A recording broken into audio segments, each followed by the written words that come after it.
Sciatica, lumbar spondylosis, IVDP, disc bulge ಅಥವಾ ಎಲ್ಲರಿಗೂ ಗೊತ್ತಿರೋ ಹಾಗೆ L4, L5 ಸಮಸ್ಯೆಯಿಂದ ನೀವು ಕೂಡ ಬಳಲ್ತಾ ಇದ್ದೀರಾ. ಹಾಗಾದ್ರೆ ಈ ವಿಡಿಯೋ ನಿಮಗಾಗಿ. ಹಿಂದಿನ ವಿಡಿಯೋದಲ್ಲಿ ಹೇಳಿದ ಹಾಗೆ ಇವತ್ತು ಸಯಾಟಿಕಾದಲ್ಲಿ ಆಯುರ್ವೇದ ಟ್ರೀಟ್ಮೆಂಟ್ ಇಂದ ಸಕ್ಸಸ್ ಆಗಿರುವಂತ ಒಂದು ಕೇಸ್ ಸ್ಟೋರಿ ಜೊತೆ ನಾನಿವತ್ತು ನಿಮ್ಮ ಮುಂದೆ ಬಂದಿದ್ದೇನೆ. ನಮಸ್ತೆ, ನಾನು doctor Manjushree, senior consultant at Sriranga Ayurveda Chikitsa Mandira, Mysuru. ನಮ್ಮ ಶ್ರೀರಂಗದಲ್ಲಿ ಸಯಾಟಿಕಾಗೆ ಆಯುರ್ವೇದ ಟ್ರೀಟ್ಮೆಂಟ್ ಆದಮೇಲೆ MRI ಅಲ್ಲಿ ಕೂಡ ಡಿಸ್ಕ್ ಬಲ್ಜ್ ನಲ್ಲಿ ಚೇಂಜಸ್ ಕಾಣಿಸಿದೆ. ಇದ್ರ ಬಗ್ಗೆ ನಾನು ವಿಡಿಯೋ ಕೊನೆಯಲ್ಲಿ ಡೀಟೇಲ್ ಆಗಿ ಹೇಳ್ತೀನಿ. ವಿಡಿಯೋನ ಕೊನೆವರೆಗೂ ನೋಡಿ. ಇತ್ತೀಚಿನ ದಿನಗಳಲ್ಲಿ ಸಯಾಟಿಕಾ ಸಮಸ್ಯೆ ತುಂಬಾನೇ ಕಾಮನ್ ಆಗೋಗಿದೆ. ಇದಕ್ಕೆ ಕಾರಣ ಆದ್ರೂ ಏನು?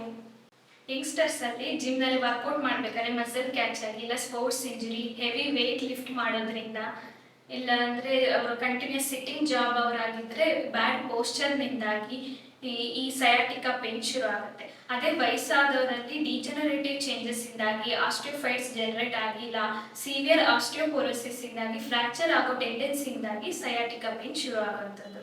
ಎಲ್ಲರಿಗೂ ಸಾಮಾನ್ಯವಾಗಿ ಲೋ ಬ್ಯಾಕ್ ಪೇನ್ ಆಗಿ ಶುರು ಆಗುತ್ತೆ. ನೆಕ್ಸ್ಟ್ ಅದು ಹಿಪ್ ಜಾಯಿಂಟ್ ಅಥವಾ ನಿಮ್ಮ ಬಟಕ್ ರೀಜನ್ ಇಂದ ರೇಡಿಯೇಟ್ ಆಗೋಕ್ಕೆ ಶುರು ಆಗುತ್ತೆ. ಇನ್ನು ಕೆಲವರಿಗೆ ಡೈರೆಕ್ಟ್ ಆಗಿ ಹಿಪ್ ಜಾಯಿಂಟ್ ಇಂದ ಪೇನ್ ರೇಡಿಯೇಟ್ ಆಗುತ್ತೆ.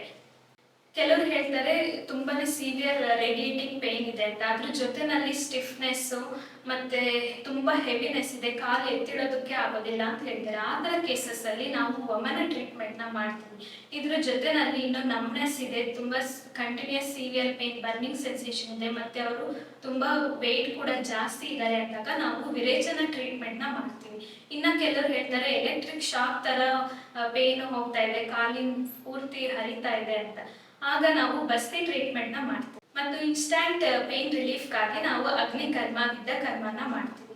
ಅದೇ ನಾವು ಕಟಿ ಬಸ್ತಿ, ಸ್ಥಾನಿಕ PPS ಈ ರೀತಿ ಚಿಕಿತ್ಸೆ ಮಾಡಿದಾಗ ನಿಮಗೆ ವಿತಿನ್ 1 ಡೇ ಅಲ್ಲಿ 20 to 30% ಅಷ್ಟು ಪೇನ್ ರಿಲೀಫ್ ಇರುತ್ತೆ. ಈ ಎಲ್ಲ ಟ್ರೀಟ್ಮೆಂಟ್ಸ್ ನ ನಾವು 8 ರಿಂದ 10 ದಿನದಲ್ಲಿ ಮಾಡ್ತೀವಿ. ಇನ್ನು ಕೆಲವರು ಕೇಳ್ತಾರೆ ಇಷ್ಟೆಲ್ಲ ಟ್ರೀಟ್ಮೆಂಟ್ಸ್ ನಾನು ಮಾಡಿಸ್ಕೋಬೇಕಾದ್ರೆ ರೆಸ್ಟ್ ಅಲ್ಲಿದ್ದೆ, ಹಂಗಾಗಿ ನೋವು ಕಡಿಮೆ ಇತ್ತು, ನೆಕ್ಸ್ಟ್ ನಾನು ಮನೆಗೆ ಹೋಗಿ ಅಡುಗೆ ಮಾಡ್ಬೇಕಾದ್ರೆ ಅಥವಾ ಡ್ಯೂಟಿ ಜಾಯಿನ್ ಆದಾಗ ಹೇಗೆ, ಅವಾಗ ಪೇನ್ ರಿಯಾಕರ್ ಆಗಲ್ವಾ ಅಂತ ಎಲ್ಲರಿಗೂ ಸಾಮಾನ್ಯವಾಗಿ ಪ್ರಶ್ನೆ ಇರುತ್ತೆ. ಇದಕ್ಕೆ ನಾವು ನಿಮಗೆ ಜಾಯಿಂಟ್ ಸ್ಟ್ರೆಂಥನಿಂಗ್ ಅಂತ ಹೇಳಿ, ಅಂದ್ರೆ ನಿಮ್ಮ ಲಂಬೋಸ್ಯಾಕ್ರಲ್ ಜಾಯಿಂಟಿಗೆ ಫುಲ್ ನರಿಶ್ಮೆಂಟ್ ಕೊಡೋದಕ್ಕಾಗಿ ಕಟಿಬಸ್ತಿ, ತೈಲಧಾರ ಮತ್ತೆ ವಿಶೇಷವಾದಂಥ ಷಷ್ಟಿಕ ಶಾಲಿನಿಂದ ಸ್ವೇದ ಚಿಕಿತ್ಸೆಯನ್ನ ಮಾಡ್ತೀವಿ. ಇದರಿಂದಾಗಿ ನಿಮಗೆ ಪೇನ್ ರಿಯಾಕರ್ ಆಗೋದಿರಲಿ, ಡಿಸ್ಕ್ ಬಲ್ಜ್ ಬರೋದಿರಲಿ, ಅದು ಪ್ರಿವೆನ್ಷನ್ ಆಗುತ್ತೆ. ಇದೇ ರೀತಿ ಒಬ್ಬ male patient severe lumbar spondylosis diagnosis ಮಾಡಿಕೊಂಡು MRI ಜೊತೆನಲ್ಲೇ ನಮ್ಮ ಶ್ರೀರಂಗ ಆಯುರ್ವೇದಕ್ಕೆ ಬಂದಿದ್ರು. ಆಗ ನಾವು ಅವರಿಗೆ ಒಂದು ಕೋರ್ಸ್ ಆಫ್ ವಿರೇಚನ ಮತ್ತೆ ಬಸ್ತಿಯನ್ನ 15 ದಿನಗಳಲ್ಲಿ ಮಾಡಿದ್ವಿ. ಇದು ಆದ ನಂತರ ಓರಲ್ ಮೆಡಿಸಿನ್ಸ್ 1 ಮಂತ್ ತಗೊಂಡ್ರು. ಇದಾದ್ಮೇಲೆ ನಾವು MRI ರಿಪೀಟ್ ಮಾಡಿಸಿದಾಗ ಅವ್ರಿಗೆ L5, S1 ಅಲ್ಲಿ ಸಿವಿಯರ್ ಡಿಸ್ಕ್ ಬಲ್ಜ್ ಮತ್ತೆ ನರ್ವ್ ಇಂಪಿಂಚ್ಮೆಂಟ್ ಜೊತೆನಲ್ಲಿ ಸ್ಟಿನೋಸಿಸ್ ಇದ್ದಿದ್ದು ಕೂಡ ಕಡಿಮೆ ಆಗಿ ಮೈಲ್ಡ್ ಅಂತ ಬಂದಿತ್ತು.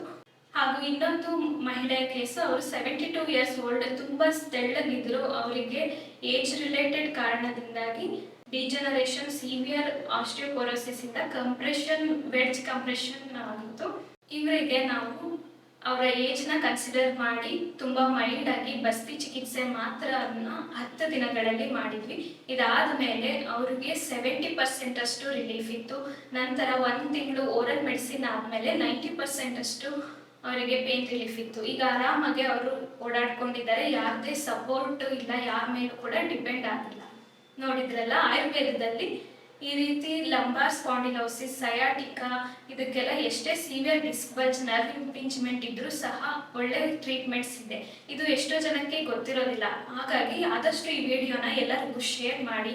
ನಿಮಗೆ ಯಾರಾದರೂ ಸಯಾಟಿಕಾ ಸಮಸ್ಯೆ ಇದ್ದಲ್ಲಿ ನಾನು ಶ್ರೀರಂಗ ಆಯುರ್ವೇದ ಚಿಕಿತ್ಸಾ ಮಂದಿರದಲ್ಲಿ ಅವೈಲಬಲ್ ಇರ್ತೀನಿ, ಬಂದು ಕನ್ಸಲ್ಟೇಷನ್ ತಗೋಬಹುದು. ಇನ್ನೂ ಹೆಚ್ಚಿನ ಮಾಹಿತಿಗಾಗಿ ನಮ್ಮನ್ನು ಭೇಟಿ ಮಾಡಿ. ಆರೋಗ್ಯಕರ ಜೀವನಕ್ಕಾಗಿ ಆಯುರ್ವೇದನ ಆಯ್ಕೆ ಮಾಡಿ ಅಂತ ಹೇಳಿ ನಮಸ್ತೆ.